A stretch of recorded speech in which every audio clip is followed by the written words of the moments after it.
Pistol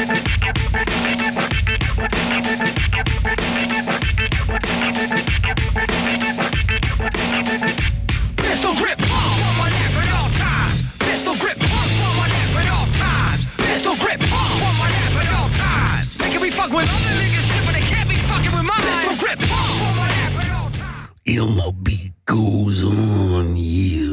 Rip the mic, rip the stage, rip the system. I was born to rage against them. Hot Shots LA coming to the finish line. Season is almost over. We're getting there. It'll be done before you know it. College season is over. Let's go back to getting my Saturdays and Sundays actually doing something. It's amazing. It's like a bad relationship. It starts off great in September and August, full of piss and vinegar. And by the end, I'm ready to be done with it. Although it was a good weekend of football games. The national championship was one to write home about. I can get back to my PE job and having my Saturdays and Sundays quasi-free. Although I still will do the show. I'm going to add in other sports as well. There's always plenty to talk about. Get back to my PE coaching life of watching 15-year-old uncoordinated kids play soccer. It's the worst. I'd rather watch Vince Wilfork screw his wife. Sorry. Moving on. BCS National Championship game, although it felt like it was 2 months ago, it was this past Monday, and it was a good one. And the whole time I was pulling for Florida State to win. I really was. Only because of the SEC fandom, the fanaticism of the SEC, and how these fans of these teams feel like they can cheer for a whole conference when the conference means nothing, especially in the last few years where everybody bolts around to different conferences. Just a whole big money power structure, but people for some reason think they have some kind of loyalty to these big money structures. So I was pulling for Florida State the whole game. Although my affection, if for lack of a better word, for Gus Malzahn, we fought through at the end. And oh man, they almost had it too. If you went back and watched that last play, and that's something I bitched about on this show ad nauseum, is the lack of, when you really need to play just a desperation play, a lack of any type of setup of a good play. Auburn actually had one. Go figure, because Gus Malzahn is actually a good football coach. When he threw that back at the end of the game, I forget who caught it, but he had a lane. He could have went, and he cut it back, and Auburn's luck ran out. They got lucky to a certain extent on the Georgia game and the Alabama game. Luck always plays a part of it, of course. But luck ran out on him. But that BCS game, it ended up, I was bitching last week, it was like a $900 ticket. It ended up right before the game, I could have got a ticket for $175. And I should have, I shouldn't say I should have went. I'm kind of kicking myself, but it's such a pain in the ass to get to these freaking games. And then a parking's another $150. Then you get in there, you spend another $100 on whatever, food. I don't think they serve beer at the national championship game. Although some of these bowl games, I swear, people were drinking. But I thought it was an NCAA rule that you couldn't have booze inside the facility of a game. But regardless, watched it at home.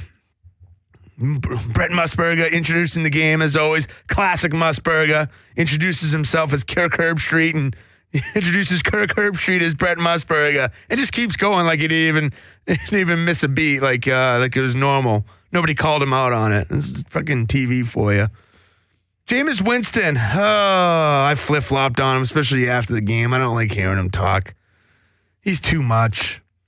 Although he's only, the fifth player in the history of NCAA Division I football to go undefeated and win a Heisman and a national championship in the same year. Sixth guy, rather. Cam Newton, Mark Ingram, Matt Leinart, Charles Woodson, Tony Dorsett. It's funny how 4 of the 6 have happened in the last 10 years. I wonder why that is. There's got to be something to that.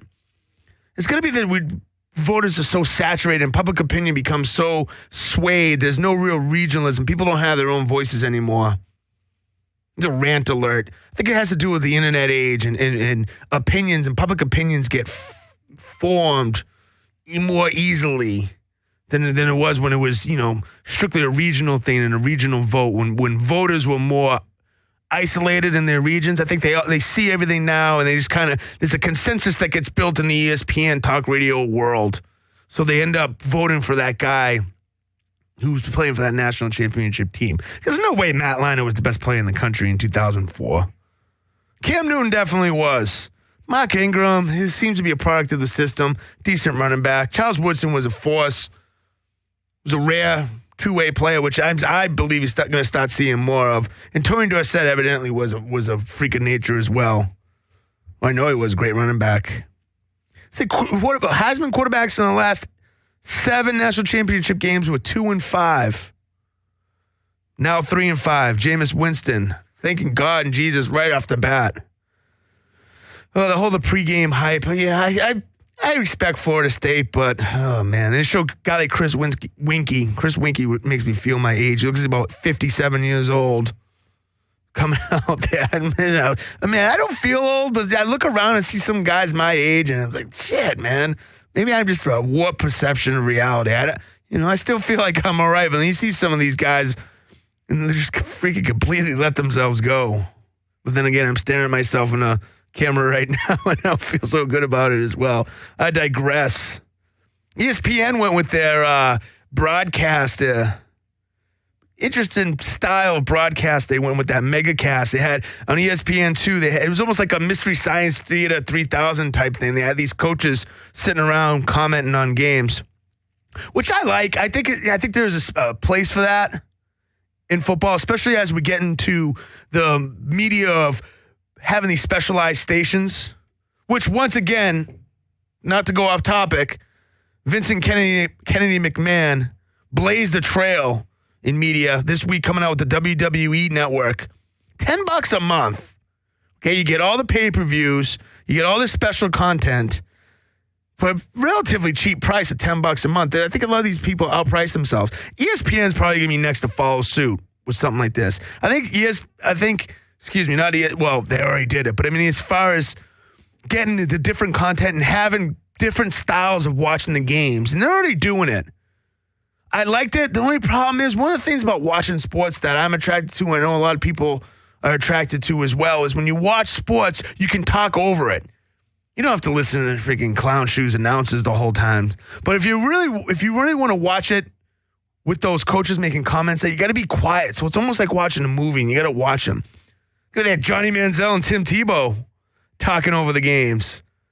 That's must-watch TV. But by the end of the day, I ended up going back to the regular broadcast. It's just too much with the side mirrors and side show that they had the whole time. But I like it. That's what the TV is going to come to. It's going to be on the internet, different styles of broadcasting it. I think ESPN and Vincent Kennedy McMahon have shown the way. I can't believe Auburn really shit the bed. And really, I know it's one of those things it's really after the fact you can say it. But if Trey Mason took a knee, when he broke it away and took it down to the 1 and took a knee and took some time off the clock, I know it's easier said than done. It's easy to say it now, but I think Auburn would have won that game. Nonetheless, good football game. Way to end the season. Another remarkable college football season. Moving on in the college football world, Bobby Latrino back at Louisville. Absolutely freaking amazing. Some people just Teflon. Nothing sticks to them. Some people just fall in a bucket of shit and come out smelling like roses all the time. Bobby Petrino is one of those guys. He's really this great of a football coach. Left Louisville high and dry after months after signing a huge deal. 2 months after signing a deal, went to Atlanta Falcons. Quit with 2-3 games left in the season, which to me there's no excuse for a quitter. I have absolutely no patience for a quitter. Quit by leaving a Dear John note in all the players' lockers. Then, of course, he went to Arkansas. And at Arkansas, he was having an affair with 25-year-old former ex-volleyball player. He said in the course of a year, Bobby Petrino sent 7,000 texts to this girl. It's absolutely amazing. I don't know how anybody born before after 1975, 1976. I don't know how an older guy, a sugar daddy, if you will, I don't know how they can maintain a relationship with a younger woman because of the goddamn text. How do you text 7,000 times in 1 year to one person? Not to mention all the shit he's freaking texting to recruits and all that. The guy must be addicted to his phone. That's one of the reasons they got out of the college game as well. That's a requirement to be a college coach nowadays, to be addicted to your phone like a 14-year-old girl. That's what these guys do. 7,000 texts. I know I'm a PE teacher, not a math teacher, but it comes out to about 20 a day to this one person. Amazing. How's a guy get away with it? I don't know how older guys can pick up younger women nowadays. They have much more stamina. But just have way much more sex drive than someone like me has. To be sitting on the phone all day, texting, setting up rendezvous. Amazing. I don't feel bad about it. You know? It's like To Catch a Predator. It's like these guys on To Catch a Predator. I don't know why that show's not on TV anymore. That was an uplifting show to someone like me. It's like, hey, no matter how bad I think I might have it, at least I'm not one of these sick fuck who drives like 400 miles to get off with a 12-year-old girl. It's amazing that these guys drive all this freaking way and the effort and the duplicity of their lives. I don't know, man. People do a lot of shit for freaking just to get their rocks off. But Bobby Petrino back at Louisville, smelling like roses. And Louisville's not a joke of a program. Louisville is a legitimate program. They got Louisville and Rick Pitino in the same offices now. Another classic scumbag. Oh, everybody makes mistakes, I guess. Bobby Petrino back in the game. Penn State with a huge hire this week. Finally, they moved rather quickly. They hired James Franklin from Vanderbilt, which I think is a great hire. First and foremost, he's a young guy. He's only about 41, 42, relatively, in the coaching world. He's a black guy, which I think can work against him in some ways because, look, I worked at Penn State. I lived in Pennsylvania. I'm going to call a spade a spade. That's why they call it Pennsatucky. Okay, there was blatant racism in the state of Pennsylvania, no doubt about it. There were already people signed. There was already like 500 people signed a petition not to get James Franklin as the head coach. Definitely racially motivated. But, you kidding me? He's going to be master recruiter. He did it at Vanderbilt. Vanderbilt has some athletes. Vanderbilt has some players. He brought him in. Imagine what he's going to do at Penn State. And B, I don't even know if I said A, but B, James Franklin is from Pennsylvania. He's a Division II kid. I think he went to East Stroudsburg State. You know, so he's a local guy, knows the area. I think he's going to do a fantastic job. I think it was the best hire they could possibly come up with. And it'd be interesting to see if my buddies, Sean Spencer and Ricky Ronnie, end up following him to Penn State. I think they should. Sorry, dropped my pen. Moving on. Well, let's continue on the Franklin thing for a second. A lot of people came out against him. They said, oh, he had couple player athletes got charged with rape this year. Well, you immediately dismiss them. That's not him. He's not that friggin', you can't control college kids and what they're doing. And then another thing they were saying, he's not the right hire because he was saying he needs to see the wives of all his head coaches of all his assistant coaches because, confident people, good salesmen have good looking wives.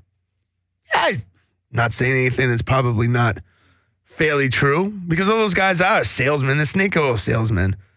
College football coaches are the worst kind. I was talking about they text all the time. It's brutal. I don't know why anybody would even want to do it at this point. That's why to me it's either high school or the pros, but good luck trying to make the leap from high school to the pros. But the pro level is so much easier in so many ways. You have a front office. You have people take care of that stuff. Your recruiting it comes down to the checkbook of the owner. You don't have to go into somebody's living room, feign interest. Couldn't do it. I don't have that stamina to do it. Sit there and text all day and go into people's living rooms that you can't stand. What else in the college game? I thought this was a good one. The guy, defensive lineman from Ohio State suspended for the bowl game. Noah Spence, good player, ended up getting suspended because he was tested positive for ecstasy. But he was claimed that somebody slipped it to him. His dad came out and claimed somebody slipped it to him. Oh, bullshit. How's that even freaking happen? First of all, somebody slips you ecstasy, fine. You do the ecstasy, probably enjoy it. But you would immediately report it the next day if that was true. Right? If you thought somebody slipped you something, you'd report that shit. You wouldn't just, hopefully nobody finds out. And if I piss and come up positive, I'm going to get suspended. Just slip somebody. Oh, I got slipped to Mickey. Yeah. Couple more things in the college world. Speaking of drugs and athletes, Dorial Green Beckham, wide receiver extraordinaire from Missouri, who was actually the number one recruit in the country I think 2 years ago. No, he was listed as the Rivals. Talked about him a couple weeks ago. Rivals #1 recruit in the country. Second marijuana arrest in the last, 5 weeks or something, maybe even 5 months. No, 15 months, excuse me. Year and a half. You're not even. He was getting charged with possession with intent to distribute. So he was rolling with some, he was rolling more than an eighth. He's rolling in more than a joint. He's with the guy driving in a Jeep with expired tags with enough weed to be busted with or called out on intent to distribute. A fool, man. You got your whole friggin' career and you're rolling in a Jeep with a guy who's got expired tags and all this weed. Yeah. We'll see what happens with Doyle Green back. Although it's practically legal in, how many states is it legal in? I guess it's just legal in Colorado now. But it's crazy. It's funny. In Colorado and Denver, it's completely legal to have weed nowadays in Colorado. But in the city of Denver, if you have a pit bull, you would get fined and it would be taken away from you. And I'm not a pit bull advocate. And I mean, don't get me wrong, but it's funny how certain standards, certain things. Last thing in the college game, Mark Whipple, back at UMass, former head coach at UMass when UMass won the Division I, formerly known as 1AA National Championship. Mark Whipple back with them at UMass. Great hire.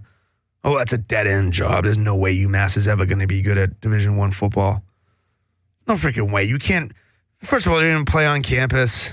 Second of all, Matt, the whole 6 states in New England combined, you could be lucky to end up pulling 7 or 8 legitimate Division I football players. It's a dead-end job. UMass should never win Division I. How are they going to compete with BC, Syracuse, and Penn State in that area? But congratulations to Mark Whipple. Moving on, let's go to the pro game. Before we get into today's games, which were, today and yesterday's games were entertaining. But fuck, when they do that, they put these playoff games, man, it's like a full-time job. Swear, yesterday I started drinking beers at 2. Drank 14 Bud Lights. Not proud of it, but 14 Bud Lights in the course of 2 freaking games. People say, "What do you even drink Bud Light? It tastes like water." Because I know what I can handle with them. I can have 14 of them, still feel fine the next day. But like I said, I'm glad these games are coming down to the end. Let's take them in order. Might as well. First game yesterday, the Seattle games. Seattle, New Orleans. Watching that game, realizing how much I dislike both teams. Can't stand Seattle. I said it. Even though Pete Carroll is a fantastic coach and he's put together a great team, I can't stand all the lime green. They changed their fucking color scheme. A little lime green. It's not lime green. It was sea green, sea foam green. Now all of a sudden they're lime green. Now I have to listen to Joe Buck fucking every 2 minutes about how loud it is and have to show that stupid graphic with it and showing how loud it is in Seattle. Just dislike both teams. Just like watching. I've spoken my piece on Sean Payton before. Overrated coach. I mean, get the fucking plays in, right? At the end of the game, they spent timeouts. They got delayed games. You listen to these guys talk, guys like Sean Payton, John Gruden, Jay Gruden for that matter, who just got hired with the Redskins, which I don't think is a really good hire. But these guys, they have these paragraph-long plays. They don't need to be that long. It just works against you, especially when you go on the road. You saw it today. Phillip Rivers couldn't communicate the plays because they say freaking 15 sentences. That's the beauty of the hurry up and guys like Chip Kelly. They simplify the shit that can be simplified, and they just do it with a couple hand signals, couple keywords, and that's it, and the play's gone. You get into these teams like New Orleans, San Diego, obviously. You go on the road. That's why Peyton is going to be so lethal. It's going to be so difficult to beat the Broncos in Denver because they get quiet, and you can back out all the shit. And then when you play in a domes, generally, especially at home, they get quiet. New Orleans, forget it. I'm so glad Sean Payton, man. I don't want to hear Pam Oliver or Aaron Andrews talk about how Sean Payton does CrossFit with the Saints. Oh, it's CrossFit. That's the reason the Saints are good, because he's kind of doing CrossFit. There's always some kind of narrative with all these teams. Saints, it was the Sean Payton, Drew Brees back together and doing CrossFit. I don't even like looking at Sean Payton. Sean Payton reminds me of the Ben Stiller character from Dodgeball. I think if he went up to Sean Payton before the game, like, hey, Sean, your ass looks fat in those pants, he would lose his mind and call a bad game, which he did again the other day. Got to hand it to Pete, though, man. That defense was ridiculously fast. Pete knows what he wants defensively, knows what he wants offensively. Got a quarterback that can do it. Got a quarterback that can run the ball. Marshawn Lynch can run the ball. And they throw Skittles at him. Oh, Sean, beast mode. Love Skittles. Two teams I can't stand watching. But Seattle dominated the game. Ended up only winning by 8, but dominated the game. Which leads us to the Pats Colts. Finally, for my 10 listeners who've been listening, finally, Patriots did what I asked them to do. Pound the football. Limit Tom Brady's throws. Limit the 25 throws. Run the ball with Blount. Run the ball with Ridley. There you go. You don't even have Tom Brady doesn't even throw for a touchdown pass, which I think is an overrated statistic. Anyways, a touchdown pass is an overrated statistic. It's all about points scored. It's how you get in. Okay, it's about you score 43 points and don't throw any touchdown passes. Big fucking whoop. It's the residual effect of the fantasy league culture and mentality, and everybody, fantasy points. When really all that matters is the points that are scored in the game. The Patriots scored 43 of them. And got to Andrew Luck. Andrew Luck with his chin beard looks like one of the Geico cavemen commercials. Andrew Luck's one of these guys going to be a thorn in the side of the Patriots in the next 10 years. Dan Dierdorf's last game with Colin is another guy. I'd love to have enemies. I think we all do. I could stand Dierdorf. But shit, by the end of the game, I'll be damned. I was actually a little sad that Dierdorf is gone. It just makes me feel like I'm getting older. Guy like that, he's been around forever. He's been doing games for almost as long as I can remember watching them. With sincere dedication to a mustache as well. So, you don't find that every day. Ugh. How about Andrew Luck with his elbow brace? In this day and age, with all this technology and all the, scientific breakthroughs, a guy's wearing an elbow brace that you could have bought in 1983 at Sears. That same tan color elbow brace.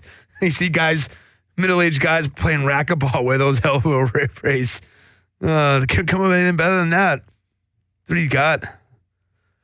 Bill Belichick, the genius that he is, the greatest football coach of all time, sitting there holding a towel around his neck when pretty much the whole game. And I know I go after Belichick. Yeah, I'll concede. Obviously, he's done a lot of good things. Good things, I wouldn't say he's greatest, obviously. But it always seems to me, and watch this, Pats fans, that Belichick gets more demonstrative and actually seems like he's coaching a lot more when the Patriots already have a comfortable lead. Watch for that. It seems like games are tight. He's, Joe Cool sitting there doing nothing. I shouldn't say he's doing nothing. But if a basketball coach, I want to compare the two. What if a basketball coach just sat there and let his assistants do everything? That doesn't happen. These are basketball coaches that are out there coaching every play. Football coaches, so many of the head coaches just sit there. Don't say a word. They say, Belichick does more than, I guess. Speaking of coaches, Chuck Pagano, they've been slurping him up. That would be enough. If the Colts had advanced, to be slurping up Pagano more. Down 10 minutes left in the game, down 21 points. It's like 3rd and 5 around midfield. Punts it away, 10 minutes left. You freaking kidding me? Way to quit on your team, Chuck Strong. You'd think he would have some kind of perspective there. You're down 21 freaking points. Okay, the Patriots are going to get the ball back at least twice.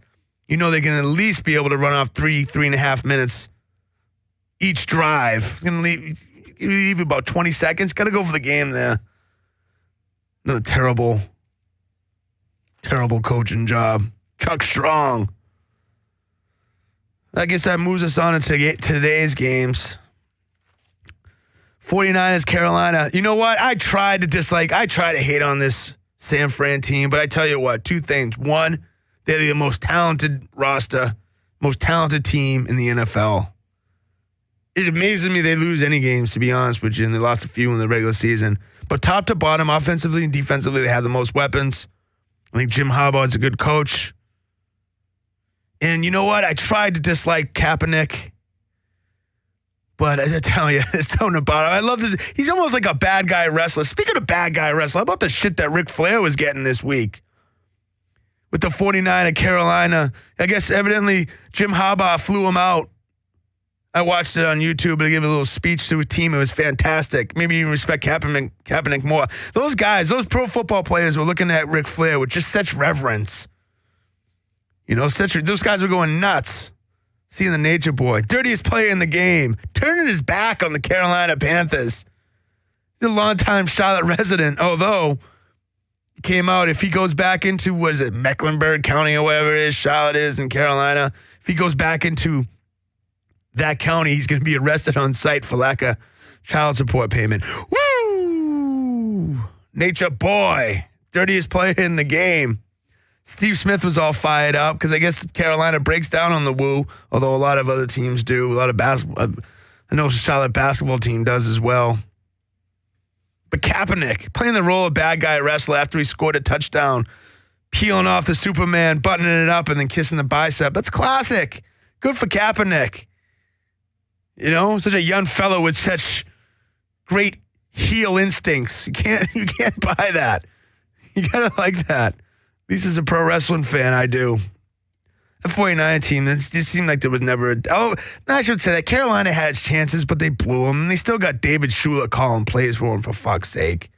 Riverboat Ron Rivera. That would have been the narrative if they had ended up advancing as Riverboat Ron, and his riskiness, even though they fucking get the ball on the goal line, twice, completely shit the bed. It's amazing how they have an athlete, they have a freak athlete like Newton, how they don't get him on the edge and give him the run pass option. That is the most difficult thing to stop, is a running quarterback, especially when he's an option to throw. That's why Kansas State, I don't see why you don't see it more in the pros. Look, I think one of the keys, and I'd love to see an offense be able to do this. One, make every pass look like a run. Or two, make every run look like a pass. Lead draws, sprint draws, things of that nature. It's so difficult on a defense. Speaking of which, getting back to that other game, that Saints game, at the end of the game, Marcus Colston got a lot of slack because at the end of the game, he caught the ball and he tried to throw it back across the field and he threw it forward, and that was the end of the game instead of getting out of bounds and take one more chance. I get that. That makes sense. However, this is something that's untapped upon in the NFL and in football in general. The swinging the ball, if you can get the ball to a receiver who can throw it back across the field, that is such a high-risk reward play. And I'll tell you why. One, no defensive player is sitting back on that backside. So you hit that, it's a home run. Two, if he throws it, if he's going to throw it all the way across the field, it goes backwards, it kicks out of bounds, you still maintain possession. And if you can work on it and do it right, it's only a 3, 4, 5 yard loss. The risk versus reward, yeah, it's a little risky, but there's no way someone's going to pick that shit in the backside. So what I'm saying is, you throw a ball to the one side on a hitch, something like that. You can have it set up on that backside, that throwback. That shit is there. No one ever does it, though. Everybody's afraid to do it. But Colston tried to do it at the end of the game, and, well, it backfired, but big deal. They were going to probably lose the game anyway. It was worth a shot, no doubt about that. Throwing myself off. Where am I at now? Enough of the San Fran, Carolina game. San Fran, most talented team. San Diego, Denver. Oh, San Diego just, again, had opportunities. But I'm sick of the Phillip Rivers. I'm sick of the bolo tie. And there are people out there, Phillip Rivers is passionate. Fuck that. He's a rube, man. I don't want to watch Phillip Rivers. That would be the narrative. The bolo tie. If they had advanced to the next round, you would have seen that shit everywhere. Everybody in the stands, people would have had that shit. He's a freaking redneck from Alabama. Tell you what, though, Denver doesn't really scare me. They don't scare me like they did. She seemed to be very human the last few weeks. I mean, they still got Peyton. Got to hand it to Peyton. So I've heard my doubts about Peyton. Although I got to give it to Peyton. How about after the game today, the first thing he said was, they asked him about next year because a story came out that his neck, he might not be able to play next year, which is bullshit. He'll play next year. Peyton said at the end of the game, the only thing on my mind is how fast I can get a Bud Light. Well, Jesus Christ, Peyton Manning. Just when I write you off, you bring me back in, you son of a bitch. Man after my own heart. At least Peyton Manning's not up there like Jameis Winston, talking about Jesus and God and thanking his family and how much he loves his wife. He's talking about going and getting a Bud Light after the game. Fucking A, Peyton Manning. Too bad you're playing the Patriots next week. Otherwise, I just might pull for you. But that's not happening. Phillip Rivers, every time you watch him, it's a matter of time before he cries. A matter of time before he ringing baby something and he just pulls a temper tantrum. Hey, Phillip Rivers. I stuck that one up on you. Oh, enough. Glad he's out. But that leaves us what? The 4 best teams in football. Let's not make any mistakes, folks. And, but it was pretty clear by week 3 or 4 that these are the 4 best teams. Seattle, San Fran. New England's always New England. We got Tom and Bill. And Peyton Manning is by far and away the best player in football right now. Fine, I said it. Soften me up with the Bud Light comment, I guess. So there we got it. We got now potential matchups. We got Seattle, Denver. Kind of a stoner bowl. Will there be any more hippie fans, any more crunchy fans in a Seattle-Denver Super Bowl? Hey, man. Fucking two stoner fucking friend. Forget that. We got a Fisherman Bowl. How about Seattle, New England? That'd be a good one. Which reminds me, by the way, I just thought of this the other day. It'd be a great reality show. Take East Coast fishermen from New England and Pacific Northwest fishermen, and then you add in a third set of fishermen, like shrimp fishermen from Louisiana, something like that, and then maybe some fishermen from Southern California and put them in some kind of exotic water and have them have a fish off and record it. There you go. The reality TV show. We got a Fisherman Bowl, Seattle, New England. Be a tough one. We could have the obnoxious Fan Bowl, San Fran, New England. I know, I'm one of them, unfortunately. I shouldn't say that. I'm pretty fortunate, I guess. But shit, you go home, that's all they talk about is the greatness in Belichick and Brady. And San Fran fans are just as arrogant. That's the one thing about San Fran I don't really like is their fans. Although some of my good friends are San Fran fans, are still obnoxious. We could have a rematch of the great Super Bowl 24, San Fran, Denver. San Fran put it on them 55-10. That was the worst Super Bowl I can remember, other than the Pats Bears. San Fran was up like 27-0 and 27-3 at half. January 1990. This is the last game Brett Musburger ever did for CBS Sports, by the way. Replaced by Greg Gumbel. Greg Gumbel has been around for that freaking long at CBS football. Amazing. Just slips under the radar. I've been there for 23, 24 years. Rematch of that Super Bowl. A halftime show at that Super Bowl with I was, 12, 13 years old at that time. Halftime show. I don't even know who those guys. Pete Fountain, Doug Kershaw, and Irma Thomas were the halftime show. My, how things have changed. Dixieland jazz clarinet player. That was the worst. It was the lowest rated Super Bowl. That Super Bowl was the lowest rated one, I think, in the history of the NFL. Could be wrong. So where does that leave us? Predictions? I don't know. I tell you one thing, though. I know this. The O-line, the best O-lines were winning all weekend. It comes down to the same friggin' things. I know I sound like a broken record. Comes down to the same things. Offensive line play, being able to run the rock and not turn it over. Not that much of a mystery. Where does that leave us? I'm going to say, I just can't see anybody beating San Fran. I think they're the best team. Yeah. My heart says New England, but I got to take Denver, and Denver it's going to be hard. Although New England's playing well, especially with Jamie Collins, the freak athlete. But I digress. What else do we got in the sporting world? The punt and pass and kick championships announced today. It's amazing it's amazing through the years. I tried to look it up today as well. None of those guys have ever been in the NFL or ever got a Division I scholarship, any of the previous, none that have any noteworthiness. It's amazing there's no black guys in there. Never any black kids in the punt, pass, and kick. It's always some big-ass white kid from all the different areas. Or a big Hawaiian kid.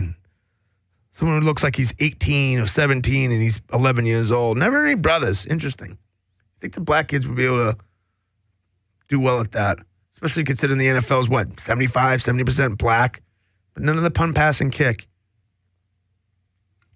I think it always comes down to the punt, by the way, anyway. I think people can kick and throw. The punt's difficult. It's one of those things you just miss. Don't look good. All right, so that's it. I'm saying it. Denver, San Fran, rematch of Super Bowl 24. See what happens, though. Let's get in the twit bag, and then I'm going to get out of here a little bit earlier today, I think. Going to go home and prepare for my big soccer tomorrow. Hey, boy. Twit bag at Toboggan. What does Lane Kiffin add to Alabama? Oh, shit, I'm glad you said that because I don't even think I touched upon Lane Kiffin going to Alabama. Just another retread. I've spoken at length about Lane Kiffin when I think about Lane Kiffin. A little bit surprised and a little bit disappointed at Nick Saban for going out and getting a retread. A guy who's proven that he's, getting more chances than anybody. Amazing. Another guy who's like Bobby Petrino, just falls in shit and smells like roses. Guy goes from, becomes a head coach at the Raiders at like 30. Gets fired from the Raiders, goes to Tennessee, which is an elite program, quits on Tennessee, does a shitty job at Tennessee, quits there, ends up at USC, shits the bed at USC, and now he goes to the premier college football program as the offensive coordinator and play caller.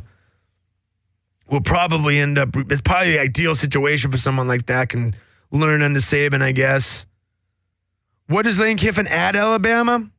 I don't think he's a terrible X's and O's guy.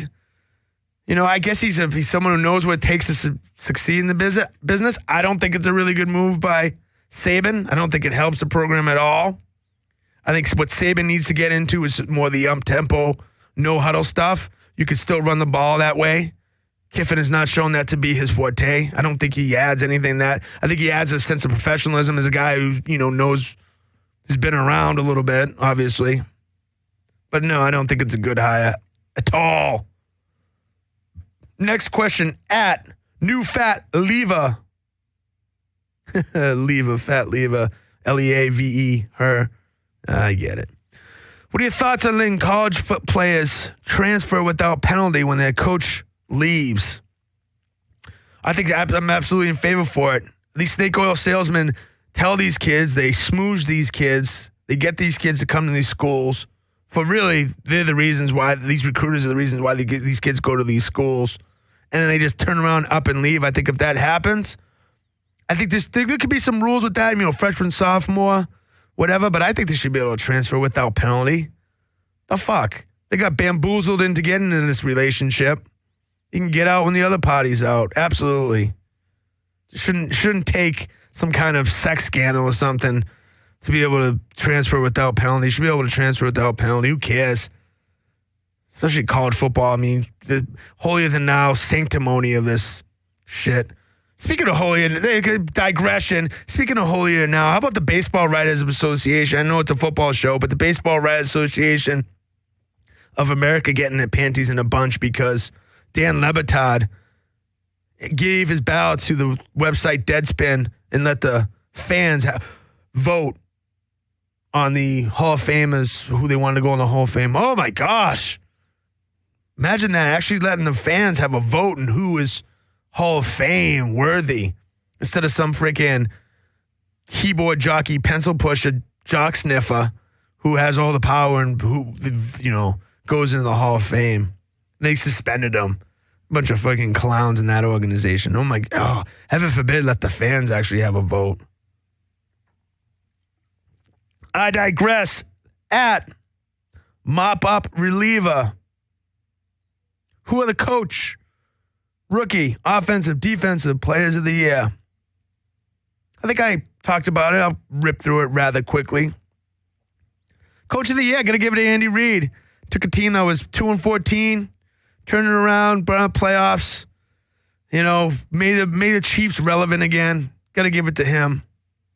Although really, I think the best coaches I think the four best coaches, at least the three best coaches in football, are still in it right now. Harbaugh, Carroll, Billy Belichick. And you got to hand it to Fox. Shit, if Fox makes a Super Bowl, it'd be one of the handful of coaches, I don't even know who the other ones are, to take two teams to the Super Bowl. Plus, really, you got Peyton Manning, who's just a coach in the field anyway. Although, it goes to show you about head coach and how much real power they had. John Fox wasn't there half the year. Denver never missed a beat without him, although the counterexample of that would be the whole Sean Payton thing. Yeah, bullshit. Well, Sean Payton calls the plays, so there's a little bit of difference there. But guys like Pete Carroll, Jim Harbaugh, Belichick, they do have a vision of what they want, which is, I don't think, lacking on all these also-ran teams. I don't think there's a true vision of what they want to do as a team. Speaking of which, you got a team like Miami just have fired Jeff Island, which I'm glad. Jeff Island was the guy I talked about before. Asked Des Bryant if his mother was a whore. I just don't think you can get away with asking somebody if their mother is a whore. But they fired Jeff Island, evidently because Jeff Island had some kind of beef, as I looked into it, some kind of beef with Miami's capologist, if you will, salary cap lady, woman, named Donna Ponte, who Bill Parcells brought in. It's evidently there was some kind of alliances made between Donna Ponte and Joe Philbin, and they ushered out Jeff Island. Got to get it out. Forget it. Stephen Ross, your franchise is in shambles. You need to have one voice. Okay, that's why I think you see teams like the Patriots. It's Belichick's calling out everything as far as personnel, system, what they want to do. Pete Carroll's doing the same thing in Seattle. I bet Jim Harbaugh has a lot to do with it as well. And then in Denver, you got Johnny Elway calling the shots. Okay, obviously with input from Peyton Manning and John Fox. Stability at the top. That's what these franchises, these consistently successful teams, have stability at the top. Miami, you don't have it. Not going to have it forever. Well, I don't know about forever, but not in the next 5 years. You're going to be spinning your friggin' wheels in the Ryan Tannehill era. Enough of that. What else do I got? Oh, Coach of the Year was Andy Reid before I went on my tangent. Rookie of the Year. I got to give it to Eddie Lacy. He's the most impressive rookie back I've seen in a number of years, although I really liked Kiko Alonso as a linebacker from the Bills, kept the Bills in a lot of games as well. Offensive Player of the Year. Got to give it to Jamal Charles.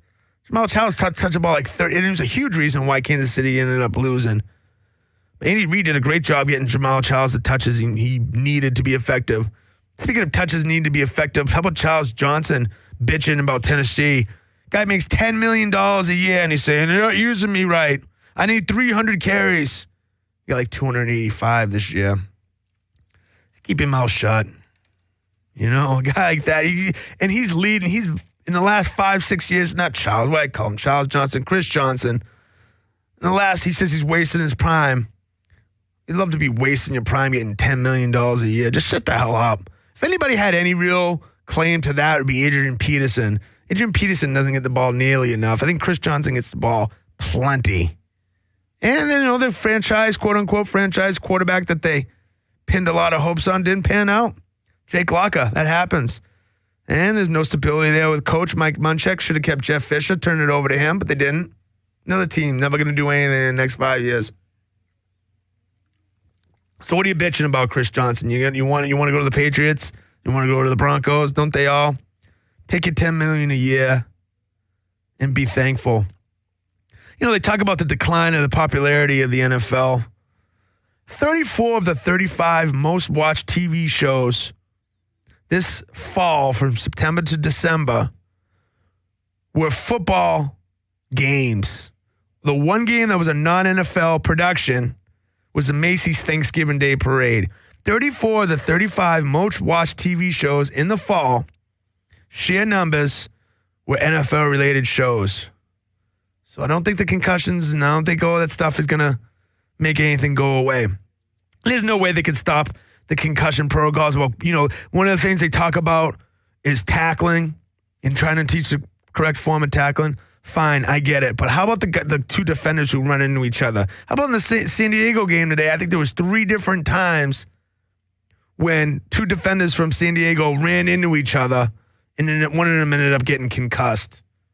And I don't know how many times you see guys get tackled and dragged down on the ground and slam their head off the ground and get a concussion. It's going to happen. It's part of it. There's no way to change it. Sorry. I guess that's a negative dooms, glasses half empty type look, but that's the truth. I don't know why they keep bitching about it, especially you watch it today. The guy just come flying. That's what they do. It's always going to be concussions. And then you hear people like Tom Curran there in Comcast Sports New England. Oh, they should put padding on the outside of the helmets. Yeah, I guess, but it's the shake. It's the violent shake. It's not really the collision. It's the jarring. It's the whiplash. It's the snap. Okay, if you take an egg and throw an egg into a pillow, the egg won't crack, but the yolk will bounce off the shell violently. If that makes sense as an analogy. So, you can talk all you want. You can take the face mask off and they won't lead with their head. The Greek Joseph Vincent Paterno suggested, but yeah, good luck with that happening either. A survey in the NFL, 320 NFL players, they surveyed who the most feared player was in the NFL. Number 1, Ndamukong Suh. Number 2, Calvin Johnson. And then there was a bunch of also-rans. Are you kidding me? That's the job right there. The Detroit Lions next head coach. You got the 2 most feared players in the NFL, according to the peers of NFL players. You got the 2 most feared guys on both sides, one side of the ball, both sides of the ball, and you still can't make the playoffs? Systemic problem. I tell you, my good friend Chris Claiborne, who played for the Lions for a number of years, said it all started with William Wood Ford. However, the owner of the Lions, but they put the money in. They're the highest paid team in the NFL. I don't know. Maybe just Jim Schwartz. They go out and get themselves the right hire. Look out for the Lions next year. They could easily turn it around. You got the 2 most feared guys in the NFL, and you still don't even make the playoffs. Last thing before I get out of here, getting back to Jameis Winston, I wrote this down and I want to talk about it. The accuser of Jameis Winston is now suing Jameis Winston in civil court, just not letting this die. It's amazing. If Jameis Winston gets found guilty in civil court because of this, what do they do? What kind of stain is that in the NCAA? Do they put an asterisk? I guess they don't because it's not criminal charges. However, it's civil charges. I just don't get how that works. I don't even get, getting back to the OJ trial, I don't get how OJ was found not guilty, but then they turn around and say, no, but you really are guilty, OJ, but you're just going to have to pay $30 million. You don't have to go to jail, but you really are guilty. The fuck? Criminal system, civil court, I don't get it. I guess I'm not that bright. But if Winston gets found not guilty in civil court, that girl who pressed these charges, she should serve time. Okay, because she's dragging this guy's name through the mud if it's not true. If it is true, same thing, he should serve time. I don't get it. I don't know, though, but she's pushing it. Speaking of trials, Aaron Hernandez is getting cited more. If they're saying as this comes unfold, Aaron Hernandez, the reason he killed this Lloyd guy, Odin Lloyd, okay, the one he got nabbed for originally, is because he was trying to cover his tracks from a drive-by shooting with 2 guys were killed with his forerunner. Talk about the arrogance and the just madness that must be going through Aaron Hernandez's brain. He does a drive-by shooting in his own fucking car and expects to get away with it. And evidently people saw it, and Odin Lloyd was running his mouth, and that's why they just, Aaron Hernandez thinks he's a Soprano or Scarface or something, and he thinks he can just go ahead and kill this guy and there'll be no repercussions for that. He's just going to get away with that. Oh, boy. Aaron Hernandez. And I'm not saying the Patriots knew that he was doing stuff like that, but they got to have some kind of inclination. He's not the right guy. Speaking of not the right guy, Jay Gruden hired for the Washington Redskins. Another retread. Cincinnati's offense was terrible to watch. Part of it was the Red Rocket. Part of it was the play calling. I wish they just gave it to somebody who, a true innovator. I've talked about that at length, but Jay Gruden is the new head coach of the Redskins. That's gonna go over like a Led Zeppelin. That's gonna go over really well. another retread. An offense that's terrible to watch. Oh, it's just, he's related to John Gruden. He's got to be a good coach. Well, that's what I got. That's it. I don't feel like, last thing, a couple more minutes. How about Jimmy Graham fighting with Bruce Irvin in the Seattle Seahawks? Two thug teams going at it before the game even starts. But I thought it was hilarious. Jimmy Graham was evidently kept barking over to Seattle, kept saying, "I'm Jimmy. I'm Jimmy." Like he's yelling that over and over again at the Seattle players that he's Jimmy. And that he's going to tear it up. But, once again, the best defensive players, the offensive coordinator, they didn't throw the ball one time to Jimmy Graham. And I'm not sold on Jimmy Graham, to be honest with you. You just showed him a bunch of times. You look like he's jogging through routes.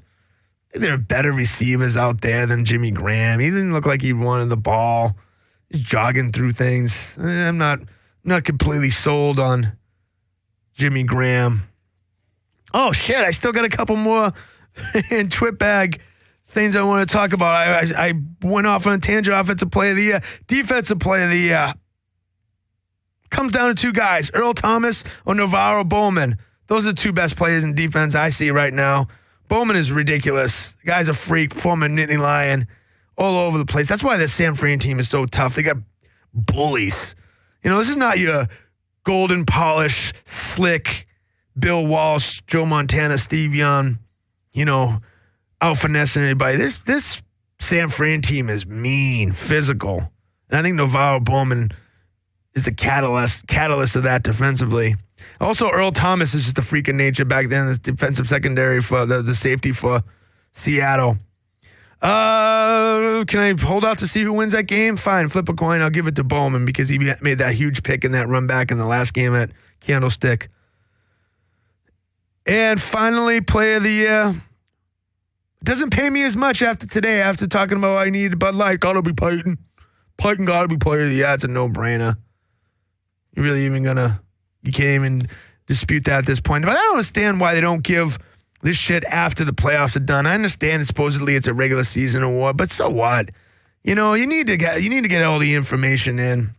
You got to be able to make informed decisions. And then by the end of playoffs, the cream rises to the top. The best players show their true colors. So why don't they just vote when the playoffs are all done? Same thing with college football and the Heisman. Although this year it would have been Winston either way.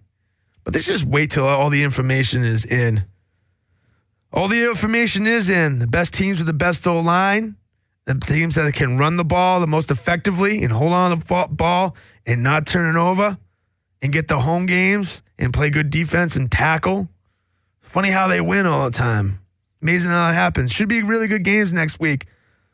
They isolate them both to Sunday. I think it's a 3 o'clock and a 6 o'clock game on Sunday, which is fine. At least it clears up the Saturday for once.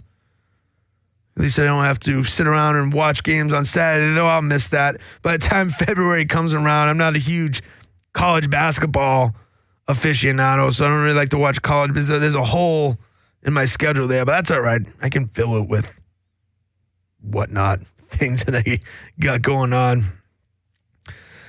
All right, what else do we got? That's it. Forget it. I only got a minute and a half left. I'm not reaching anymore. Follow us at Twitter. I got like 25 more Twitter followers this week. Somebody must have done something. I don't know what happened because I hate to tweet. It's like we were talking about earlier. I'd fucking write something and nah, it's stupid, and I erase it. This is my fear of texting. Just don't like to do it. Follow us at Twitter, though, at HotYardsLA. Also, you can email us at hotyardsla@gmail.com. You can throw in a Twit Bag question right there as well. I'll be back next week. Hopefully, I'll be able to watch the whole second half of the second game next week. I'm sure I will. I'm the coach, and I am out of here.